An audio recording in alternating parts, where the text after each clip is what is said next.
Five Nights at Freddy's is an action-adventure RPG game developed by Scott Carthon for the Sega Genesis at the height of the Cold War.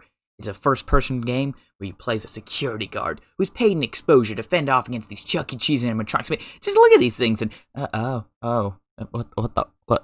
make it. The franchise became huge because of its insistence that it has a deep lore that is totally not just made up as it goes along from the fourth game onward, and it's very intriguing gameplay. It's also known for shouting out 5 fucking games in the course of 3 fucking years, so take that as you will. The games initially released about twice a year until 2017 and onward, where it began to only be once a year. And it looks like this trend is continuing with another upcoming installment, set to be a direct sequel to the VR game. It's even being developed by the same studio who are working with Scothonius. This is also one of the first games to be massively leaked thanks to Funko, so good job guys. Have fun trying to retain the license after that. Oh, and after this. The gameplay consists of simple clicking of buttons to do various features such as close doors and open monitors, with the goal being to survive until 6 AM each night.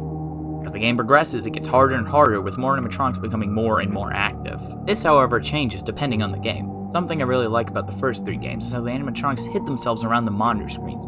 This is especially true in the 3rd game, where the lone animatronic, Springtrap, turns it into a game of hide and seek. But I see there, you little fucking Also, can we talk about this? No, it's my video, so get fucked. Fnaf World, Fnaf being short for the franchise's title, Five Nights at Freddy's, is actually an action-adventure RPG, and this time I'm not kidding. Where you play as various characters in a party of 4 to defeat Skort himself, apparently. I never finished it. It has its moments, but gets pretty boring after a while, with little interesting gameplay to separate itself from other RPGs. You'd probably be better off playing Undertale, which came out a year prior. Suspicious. I do, however, have to give Skunk credit for making the game free after launch, offering a full refund to everyone who bought it, and even improving upon the graphics. Like, damn dude, you didn't have to do any of that, but you did, and that's honestly commendable. There have been other spin-offs as well, but I don't care enough to get into those, since those were all ironic stuff, I think. Fnaf World now is just kind of an interesting tidbit of the franchise's history, and honestly, it's probably best it stays that way. Squeal Karthgaga single-handedly developed the first 4 games in the franchise with minimal help on the others up until VR, where he partnered with the studio to produce the games going forward. And the fact that it started as such a small indie game is really cool. Gorn made these through blood, sweat, and tears, and considering how little time he took to make each, they are quite impressive. Scarthenius? Fuck it. Scott has stated he loves working these games, and shows in how much detail he can put in them at times, and should not be overlooked.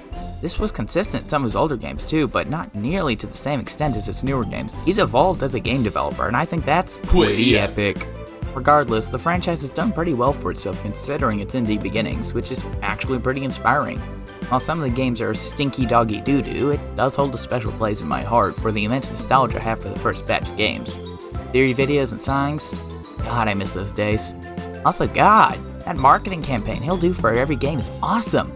Cryptic teasers for the first 4 games are unmatched, and now I'm stuck with fucking Baldi's Basics and Bendy and the Spunk Machine. Yeah, I wish I could go back. Nostalgia is a powerful tool, and that's luckily why the franchise has survived such lows as this, or this, or this. Or this. But, anyway, on to explaining the lore.